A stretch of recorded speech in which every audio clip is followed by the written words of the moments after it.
Saya tak pernah jadi imam solat jenazah sebelum ini. Tak sangka, akhirnya akan mengimamkan solat jenazah untuk anak sendiri. Ujar Wan Nasrul Hakim Wan Muhammad, 49 tahun, atau mesra disapa Hakim, berhubung pemergian anak keduanya Allahyarham Wan Adli Nadilah Wan Nasrul Hakim, 23 tahun yang meninggal dunia akibat kemalangan jalan raya Sabtu lalu.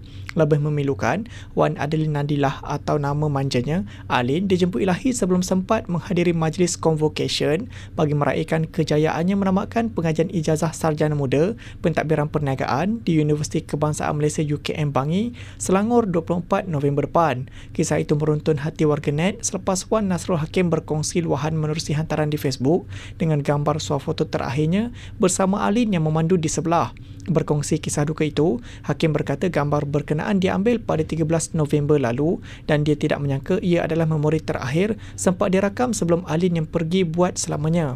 Menurut Hakim, gambar itu diambil ketika mereka dalam perjalanan pulang ke rumah di Mentakap selepas menemani arwah mengambil jubah convocation di UKM.